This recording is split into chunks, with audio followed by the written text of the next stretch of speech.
që dëshiron fjalën? Përshëndetje doktor. Erald Kalemaj, kryetari i grupit seksionit numër 2 në ISI 9.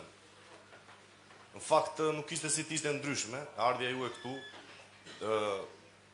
menduam se do ishte më shumë edhe takim me strukturat, por padyshim që ju simpatizantët, domethënë antarësia edhe strukturat i bashkuan dhe do bësh bërë kjo atmosferë për në shtëpinë tonë këtu, se kjo ISI 9 është shtëpia jonë. Në fakt doktor, unë desha të flisja si strukturë sot. Pavarësisht se këtu ka dhe simpatizantë dhe antarësi siç thash, unë desha të flisja vetëm si strukturë e PD-s. 3 pika kryesore për mos të marrë edhe shumë kohë dhe për të diskutuar. Në fakt, e pika parë doja të ngelesha tek llogaridhënia e deputetëve sipas zonave të tyre në dështimet e tyre në aktivizimin në procesin e fushatës dhe të zgjedhjeve. Domethënë, mendova se kur filluat foltore për herë të parë, në fakt, të gjithë neve si struktura kishim shumë entuziazëm që kjo anë në Partinë Demokratike do të merrte një drejtim. Pra do ndaheshin deputetët të përzona dhe kush deputet nuk merrte rezultatet e duhura, ai do të shkarkohesh ose nuk do të jepesh mundësia për të vazhduar si deputet. Sepse është e vërtet që në opozitë rrihet edhe shumë vite me ne, po është shumë e thjeshtë të rish me rrogën e deputetit në parlament, në opozitë, se sa si një antar i thjeshtë ose si simpatizant i Partisë Demokratike. Ky ishte hapi i parë. Nuk është vonë kurrë që neve të merremi me këtë analizë. Po flasim si struktura. Sepse kjo analizë është edhe si tim motivimi për ne, për shembull që jemi të rinj, që po merremi, unë jam aktivizuar vetë personalisht në 2013 me PD-n, kur ajo s'ishte në pushtet. Unë nuk e njoh pushtetin. Domethënë neve na mban një inat, një logjik, një ideal që aktivizohemi. Pra, në momentin që unë shoh që një person që nuk ka pasur rezultate të mira, vazhdon akoma promovohet në PD, unë të kurajohem normalisht si i ri. Dhe kjo është një arsye që mendoj una që edhe shumë njerëz janë pak të dekurajuar për të aktivizuar si strukturat PD, sepse ne po e shohim për shkakun që kur vjen puna e zgjedhjeve, neve mezi arrim të mbushim komisionet. Është pak çike vështirë kjo që të marrësh si një antar i thjeshtë që vin dakord me entuziazëm të madh këtu në këtë mbledhje, po pastaj kur vjen puna për të komisionet, mezi mbushim ne ato. E para, e dyta. Juve folët shumë për aktualitetin, cilin neve me thënë drejtën duke qenë se nuk janë të gjithë që kanë ndjekin politikën, janë shumë të informuar. Por unë mendoj që resurset e Partisë Demokratike janë duke u fokusuar vetëm në disa tema të caktuara që kanë të bëjnë me hajdutllëkun. Jam shumë dakord, këta janë një qeveri e janë hajdut, absolutisht që duhet fokusi kryesor, por nuk besoj se PD-ja ka vetëm një departament që të merret me këtë dhe të lëmë të gjithë antarët e tjerë, për shembull, ai zotëria tha familjen, dikush tjetër bujqësinë, dikush tjetër turizmin, dikush tjetër ekonominë. Jo, kjo Parti Demokratike që është mbledhse e votave të 600.000 qytetarëve, 700.000 qytetarëve, nuk besoj se ka vetëm një temë për të folur gjatë gjithë kohës. Për shembull, po të marr një rast,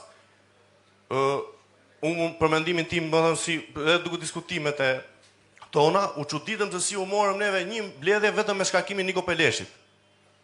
Që ishte totalisht një harxhim i resurseve tona në 1001 problematika që mund të ketë, duke filluar nga zotëria dhe duke vazhduar tek tona të shembull që mund të kemi të tjera.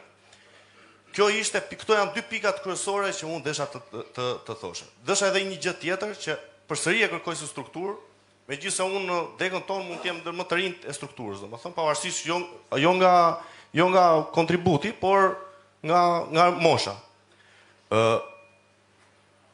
Partia ka strukturën. Struktura ka një kryetar, ka sekretar, ka të gjitha. Për mua primare është në momentin që një kryetar zgjidhet, për shembull për një sinën, po flasim ne në rastin është Eda, mund të jetë nesër, mund të jetë dikush tjetër, por mua aty është primare e mbyllur. Ai person duhet të jetë deputet. Është mbyllur, jo, se kam vetëm për juve kryetare, e kam kushdo, nesër mund të jem unë, mund të jetë dikush tjetër. Kështu jep motivim ti, se ne merremi tash me strukturën dhe në fund fare një deputet na vin 6 muaj, na ikën, na vin dikush tjetër, s'po lidhemi dot me deputetët. Kjo është logjika ime që mendoj unë, domethënë si strukturë, po flas një herë, unë nuk po flas si simpatizant, se tash neve i njohim problematikat, e kupton?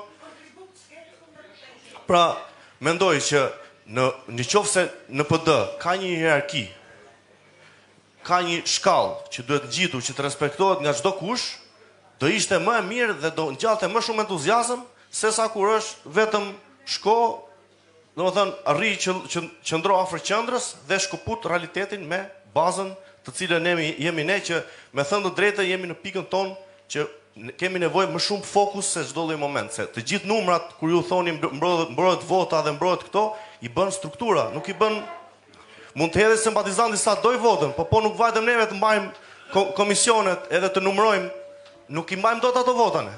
Kështu që unë mendoj që këto janë tre fokuset kryesore që unë desha të flisja. Faleminderit shumë për mua. Erald, të falenderoj shumë për sugjerimet që ke bërë.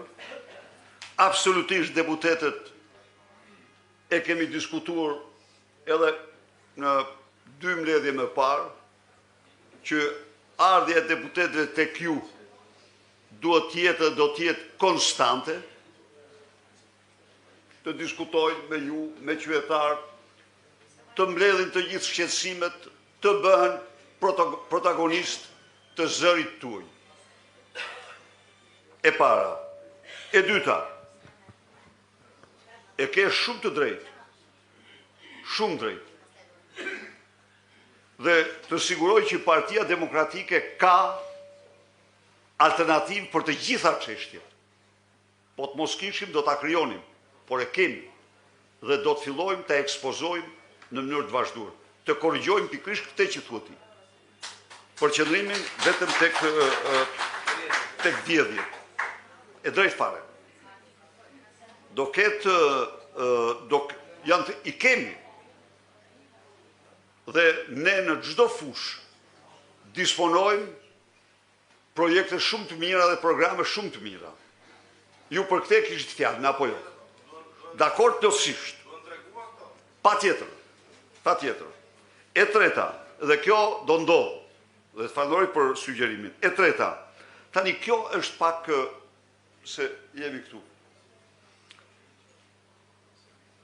Dhe kërkoj që ta diskutoni gjërësisht. Kemi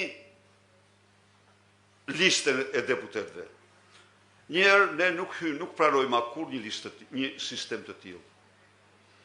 Ne mund mos e pranonim edhe në zgjedhjet që shkojnë. Por problemi është që kjo kërkon një ujdi të plot opozitare. Pa një ujdi të plot opozitare, në qoftë se gjitha partitë opozitare nuk bien dakord, atëherë ajo e kërcënonte Partinë Demokratike. E kërcënonte, sepse Partia Demokratike po të mos hynte në zgjedhje, bënte një vetvrasje, të tjerë të futeshin dhe nuk ishte zgjidhje. Tani të garantoj që ai sistem, se i kam pa të gjithë partitë opozitare kundër tij dhe të partë kundër tij do jemi ne. Po, pa diskutim. Pa diskutim. Tani, këtu diskutojnë si t'i zgjedhim kandidaturat, si t'i përsaktojmë. Ne përdorëm primaret. Primaret ishin vota juaj në listë hapur, është fjalë, se harrojnë nuk do jetë më një sistem i tillë. Primaret, siç i përdorëm ne, janë shumë të rralla. Do me thënë, pa seleksionim. Vendi që është tradita me hershme e tyre, i ka me seleksionim. I përzgjell ata që shkojnë në primare. Kurse ne kriju mundësin e çdo njeriu që del të futet në primare. Të gjitha këto do t'jenë objekt të diskutimit tuaj. Nuk jam unë që ju të humbisni fuqinë e votës. Jo. Por si të arrijmë, për shembull merri se kush merri mua sot në zyrë. Më tha. Pati u tha, u futën 8 vetë në primare, tha vetë kuptoha, tha që u humbisi ata, s'kisha me 8 vetë s'miri ata. Po edhe të drejt kishta, më ta, po se ishte një proces, po. Edhe kështu nuk shkohet, më tonë. Po nga ana tjetër, nuk jam dakord që ju të humbisni të drejtën e përcaktimit dhe të votës. Diskutori. Ja pra, kjo është një temë për ta diskutuar ju. Edhe për ta arritur në një rezultante, edhe ne do diskutojmë. Çfarë kishim ne të parë, po jemi këtu. Problem kemi listat e mbyllura ato. Jo, ato si pranojmë ma ne. Nuk i pranojmë ma. Ajo problem nuk pranojmë. Çfarë? Nuk pranojnë ato. Janë jo demokratike, pikë. Por, çfarë kërkon ajo që të mos pranohet? Kërkon që gjitha forcat politike opozitare të mos i pranojnë. Dhe unë nuk besoj të ketë forca politike opozitare sot që u del zot me atyre. Do heqim ato, nuk ka diskutim. Ama ne edhe gjë, se të gjithë flasim, dhe jemi dakord që si të bëjmë, sjellim gjak të rinj, sjellim forcat, njerëz të rinj, njerëz të kualifikuar. Me primarët tona, ata mbetën jashtë. Të themi atë që është, apo apo jo. Ja erdhën për shkakun, erdhën i provuan erdhën jo një disa dhe asnjë sepse ishin të panjohur, apo thonë. Prandaj edhe në këtë drejtim. Prandaj duhet ky debat. Prandaj duhet bëri debatin me përgjegjësi të plotë edhe të sugjeroni.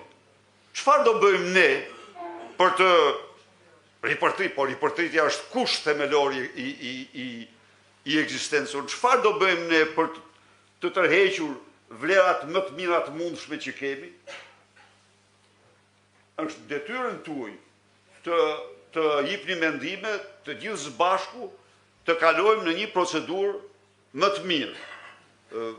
Pra, kemi plot gjëra për debat, kemi plot gjëra për të propozuar dhe për diskutuar.